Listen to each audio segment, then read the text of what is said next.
जय श्री राम। 71वां सर्ग। राजा जनक का अपने कुल का परिचय देते हुए श्री राम और लक्ष्मण के लिए क्रमशः सीता और उर्मिला को देने की प्रतिज्ञा करना। महर्षि वशिष्ठ जब इस प्रकार इक्ष्वाकु वंश का परिचय दे चुके, तब राजा जनक ने हाथ जोड़कर उनसे कहा, मुनि श्रेष्ठ, आपका भला हो। अब हम भी अपने कुल का परिचय दे रहे हैं।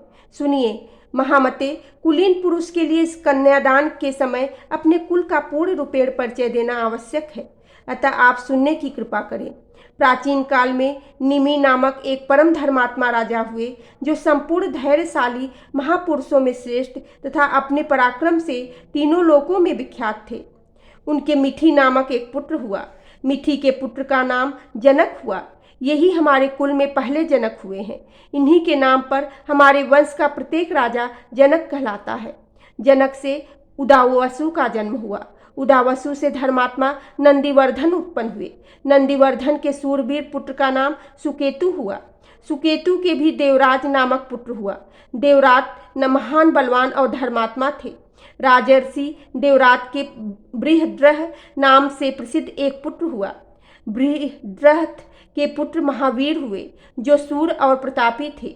महावीर के सुधृत हुए, जो धैर्यवान और सत्य पराक्रमी थे। सुधृत के भी धर्मात्मा धृष्टकेतु हुए, जो परम धार्मिक थे। राजर्षि धृष्टकेतु का पुत्र हार्ष्य नाम से विख्यात हुआ। हार्ष्य के पुत्र मरु और मरु के पुत्र प्रतिंधक तथा प्रतिंधक के पुत्र धर्मात्मा राजा कीर्तिरथ हुए। कीर्तिरथ के पुत्र देवमीढ़ नाम से प्रसिद्ध हुए। देवमीढ़ के विबुध और विबुध के महापुत्र महीध्रक हुए। महीध्रक के पुत्र महाबली राजा कीर्तिराज हुए। राजर्षि कीर्तिराज के महारोमा नामक पुत्र उत्पन्न हुए। महारोमा से धर्मात्मा स्वर्णरोमा का जन्म हुआ। राजर्षि स्वर्णरोमा से हर्षरोमा उत्पन्न हुए। धर्मज्ञ महात्मा राजा हर्षरोमा के 2 पुत्र उत्पन्न हुए, जिनमें ज्येष्ठ तो मैं ही हूँ और कनिष्ठ मेरा छोटा भाई वीर कुशध्वज है। मेरे पिता मुझे ज्येष्ठ पुत्र को राज्य पर अभिषिक्त कर कुशध्वज को सारा भार मुझे सौंप कर वन में चले गए। वृद्ध पिता के स्वर्गगामी हो जाने पर अपने देवतुल्य भाई कुशध्वज को स्नेह दृष्टि से देखता हुआ मैं इस राज्य का भार धर्म के अनुसार वहन करने लगा। कुछ काल के अनंतर पराक्रमी राजा सुंधन्वा ने काश्य नगर से आकर मिथिला को चारों ओर से घेर लिया। उसने मेरे पास दूत भेजकर कहलाया कि तुम शिवजी के परम उत्तम धनुष तथा अपनी कमल नयनी कन्या सीता को मेरे हवाले कर दो। महर्षि, मैंने उसकी मांग पूरी नहीं की, इसलिए मेरे साथ उसका युद्ध हुआ। उस संग्राम में सम्मुख युद्ध करता हुआ राजा सुधन्वा मेरे हाथ से मारा गया। मुनि श्रेष्ठ, राजा सुधन्वा का वध करके मैंने काश्य नगर के राज्य पर अपने सूरवीर भ्राता कुशध्वज को अभिषिक्त कर दिया।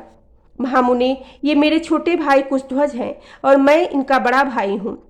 मुनिवर, मैं बड़ी प्रसन्नता के साथ अपने 2 बहुएं प्रदान करता हूँ। आपका भला हो। मैं सीता को श्री राम के लिए और उर्मिला को लक्ष्मण के लिए समर्पित करता हूँ।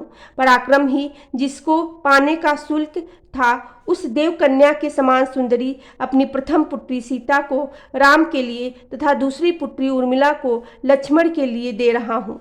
मैं इस बात को 3 बार दोहराता हूँ, इसमें संशय नहीं है। मुनि प्रवर, मैं परम प्रसन्न होकर आपको 2 बहुएं दे रहा हूँ।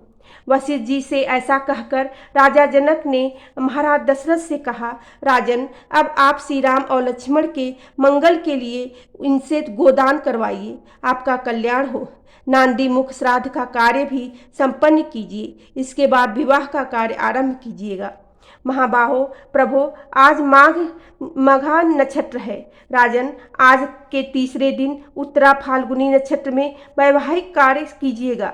आज श्री राम और लक्ष्मण के अभ्युदय के लिए गो, भूमि, तिल और सुवर्ण आदि का दान कराना चाहिए, क्योंकि वह भविष्य में सुख देने वाला होता है। बोलो सियावेरी रामचंद्र की जय। पेवनी सुते हेनु माने की जय।